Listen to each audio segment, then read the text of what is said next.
ओम श्री परमात्मने नमः। श्री चैतन्य चरित्रावली। अध्याय विष्णु प्रिया और गौर हरि।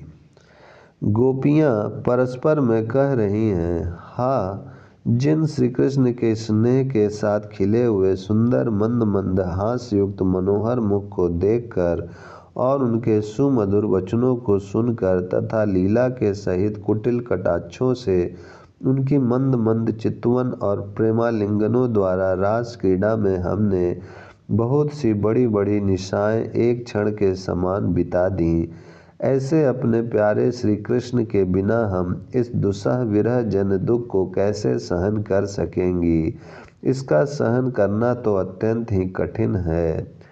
पितृगृह से जिस दिन विष्णु प्रिया पति गृह में आई थी, उस दिन प्रभु भक्तों के साथ कुछ देर में गंगा जी से लौटे थे।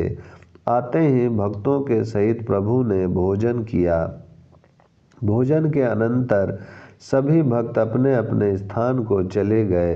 प्रभु भी अपने शयन गृह में जाकर सैया पर लेट गए। इधर विष्णु प्रिया का हृदय धक धक कर रहा था। उनके हृदय सागर में मानो चिंता और शोक का बवंडर सा उठ रहा था।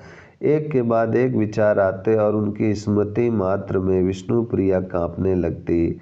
ऐसी दशा में भूख प्यास का क्या काम। मानो भूख प्यास तो शोक और चिंता के भय से अपना स्थान परित्याग करके भाग गई थीं।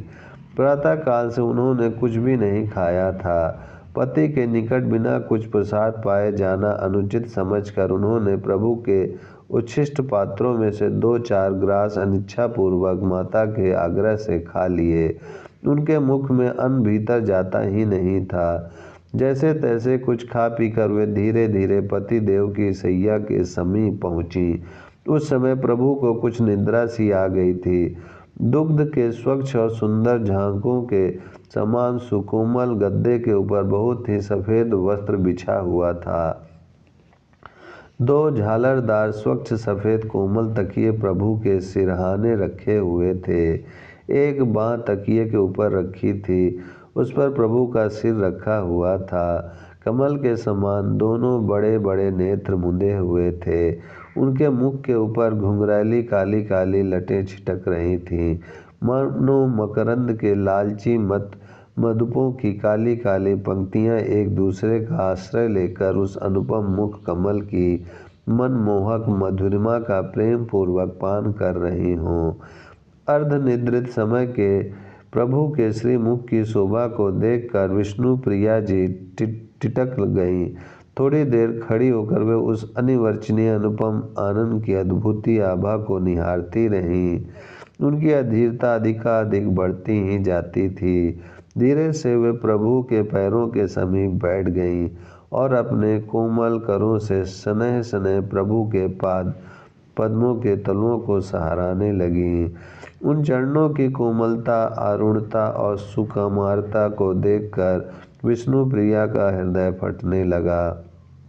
वे सोचने लगी, हाय प्राण प्यारे, इन सुकोमल चरणों से कंटकाकीर्ण पृथ्वी पर नंगे पैरों कैसे भ्रमण कर सकेंगे।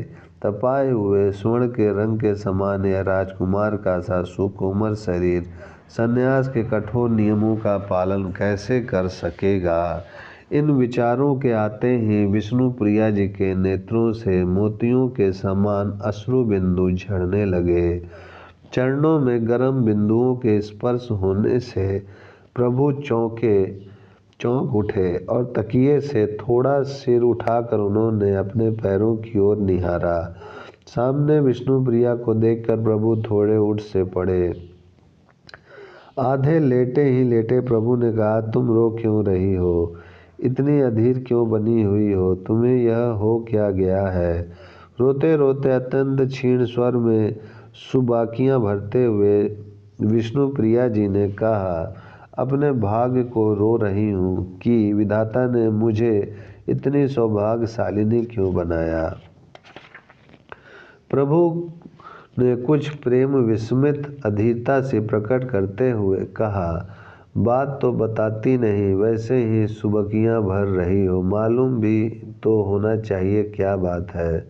उसी प्रकार रोते रोते विष्णु प्रिया जी बोली, मैंने सुना है आप घर बार छोड़कर सन्यासी होंगे, हम सबको छोड़कर चले जाएंगे।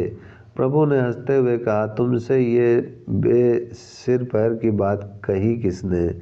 विष्णु प्रिया जी ने अपनी बात पर कुछ जोर देते हुए और अपना स्नेह अधिकार जताते हुए कहा, किसी ने भी क्यों नहीं ना कही हो, आप बतलाइए, क्या यह बात ठीक नहीं है? प्रभु मुस्कुराते हुए कहा, हाँ, कुछ कुछ ठीक है। विष्णु प्रिया जी पर मानो वज्र गिर पड़ा। वे अधीर होकर प्रभु के चरणों में गिर पड़ी और फूट फूट कर रोने लगी। प्रभु ने उन्हें प्रेम पूर्वक हाथ का सहारा देते हुए उठाया और प्रेम पूर्वक आलिंगन करते हुए वे बोले, तभी तो मैं तुमसे कोई बात कहता नहीं, तुम एकदम अधीर हो जाती हो। हाय, उस समय की विष्णु प्रिया जी की मनोवेदना अनुभव कौन कर सकता है। उनके दोनों नेत्रों से निरंतर अश्रु प्रवाहित हो रहे थे। उसी वेदना के आवेश में रोते रोते उन्होंने कहा, प्राणनाथ, मुझ दुखिया को सर्वथा निराश्रय बनाकर आप क्या सचमुच चले जाएंगे? क्या इस भाग्यहीन अबला को अनाथिनी ही बना जाएंगे? हाय, मुझे अपने सौभाग्य सुख का बड़ा भारी गर्व था। ऐसे त्रैलोक सुंदर जगतवंद अपने प्राण प्यारे पति को पाकर मैं अपने को सर्वश्रेष्ठ सौभाग्यशालिनी समझती थी, जिसके रूप लावण्य को देखकर स्वर्ग की अप्सराएं भी मुझसे ईर्ष्या करती थीं। नौ द्वीप की नारियां जिस मेरे सौभाग्य सुख की सदा भूरी भूरी प्रशंसा किया करती थीं, वही कालांतर में मुझे भाग्यहीन सी द्वार द्वार भटकते हुए देखकर मेरी दशा पर दया प्रकट करेंगी। मैं अनाथनी अब किसकी शरण में जाऊंगी? मेरी जीवन नौका का ढाल अब कौन अपने हाथ में लेकर खेवेगा? पति ही स्त्रियों का एकमात्र आश्रय स्थान है। पति के बिना स्त्रियों को और दूसरी गति हो ही क्या सकती है? प्रभु ने विष्णु प्रिया जी को समझाते हुए कहा, देखो, संसार में सभी जीव प्रारब्ध कर्मों के अधीन हैं। जितने दिन तक जिसका जिसके साथ संस्कार होता है, वह उतने ही दिन तक उसके साथ रह सकता है। सबके आश्रयदाता तो वे ही श्री हरि हैं। तुम श्री कृष्ण का सदा चिंतन करती रहोगी तो तुम्हें मेरे जाने का तनिक भी दुख न होगा। रोते रोते विष्णु प्रिया जी ने कहा, देव, आपके अतिरिक्त कोई दूसरे श्री कृष्ण हैं? इसे मैं आज तक जानती ही नहीं और न आगे जानने की ही इच्छा है। मेरे तो ईश्वर हरि और परमात्मा जो भी कुछ है आप ही हैं।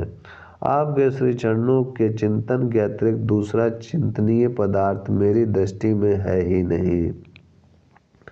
मैं आपकी चरण सेवा में ही अपना जीवन बिताना चाहती हूँ और मुझे किसी प्रकार के संसारी सुख की इच्छा नहीं है। प्रभु ने कुछ अधीरता प्रकट करते हुए कहा, प्रिय, मैं सदा से तुम्हारा हूँ और सदा तुम्हारा रहूँगा। तुम्हारा यह निस्वार्थ प्रेम कभी भुलाया जा सकता है? कौन ऐसा भाग्यहीन होगा जो तुम जैसी सर्वगुण संपन्न जीवन के सहचरी का परित्याग करने की मन में इच्छा भी करेगा? किंतु विष्णु प्रिय, मैं सत्य सत्य कहता हूँ, मेरा मन अब मेरे वश में नहीं है। जीवों का दुख मुझसे देखा नहीं जा सकता। मैं संसारी होकर और घर में रहकर जीवों का उतना अधिक कल्याण नहीं कर सकता। जीवों के लिए मुझे शरीर से तुम्हारा त्याग करना ही होगा। मन से तो तुम्हारा प्रेम कभी भुलाया नहीं जा सकता। तुम निरंतर विष्णु चिंतन करती हुई अपने नाम को सार्थक बनाओ और अपने जीवन को सफल करो। बहुत ही अधीर स्वर में विष्णु प्रिया जी ने कहा, मेरे देवता, यदि जीवों के कल्याण में मैं ही बाधक रूप हूँ तो मैं आपके श्री चरणों का स्पर्श करके कहती हूँ कि मैं सदा अपने पितृगृह में ही रहा करूँगी। जब कभी आप गंगा स्नान को जाया करेंगे तो कहीं से छिपकर दर्शन कर लिया करूँगी। माता को तो कम से कम आधार रहेगा। खैर, मैं तो अपने हृदय को वज्र बनाकर इस पहाड़ जैसे दुख को सहन भी कर लूँ, किंतु उन वृद्ध माता की क्या दशा होगी? उनके तो आगे पीछे कोई नहीं है। उनका जीवन तो एकमात्र आपके ही ऊपर निर्भर है। वे आपके बिना जीवित नहीं रह सकेंगी। निश्चय ही वे आत्मघात करके अपने प्राणों को गंवा देंगी। प्रभु ने कुछ रुंधे हुए कंठ से रुक रुक कर कहा, सबके आगे पीछे वे ही श्री हरि हैं। उनके सिवा प्राणियों का दूसरा आश्रय हो ही नहीं सकता। प्राणी मात्र के आश्रय वे ही हैं। उनके स्मरण से सभी का कल्याण होगा।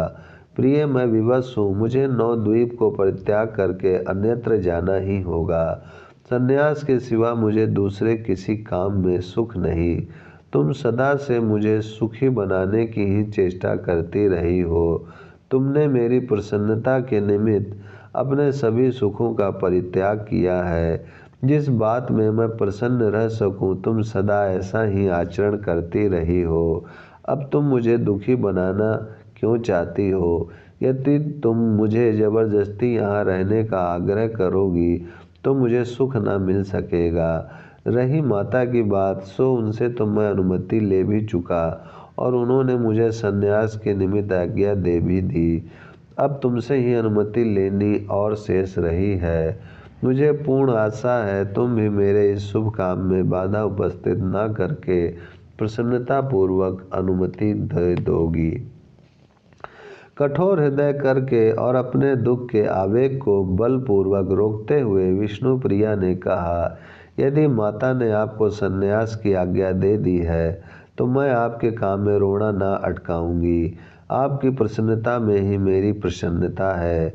आप जिस दशा में भी रहकर प्रसन्न हो वही मुझे स्वीकार है। किंतु प्राणेश्वर, मुझे हृदय से न भुलाइएगा। आपके श्री चरणों का निरंतर ध्यान बना रहे, ऐसा आशीर्वाद मुझे और देते जाइएगा। प्रसन्नता पूर्वक तो कैसे कहूँ, किंतु आपकी प्रसन्नता के सम्मुख मुझे सब कुछ स्वीकार है। आप समर्थ हैं, मेरे स्वामी हैं, स्वतंत्र हैं और पतितों के उद्धारक हैं। मैं तो आपके चरणों की दासी हूँ। स्वामी के सुख के निमित्त दासी सब कुछ सहन कर सकती है, किंतु मेरा स्मरण बना रहे यही प्रार्थना है। प्रभु ने प्रिया जी को प्रेम पूर्वक आलिंगन करते हुए कहा, धन्य है तुमने एक वीर पत्नी के समान ही यह बात कही है। इतना साहस तुम जैसी पति परायणा सती साध्वी स्त्रियां ही कर सकती हैं। तुम सदा मेरे हृदय में बनी रहोगी। और अभी मैं जाता थोड़े ही हूँ, जब जाना होगा तब बताऊंगा। इस प्रकार प्रेम की बातें करते करते ही वह संपूर्ण रात्रि बीत गई। प्रातःकाल प्रभु उठकर नित्य कर्म के लिए चले गए। ओम शांति शांति शांति।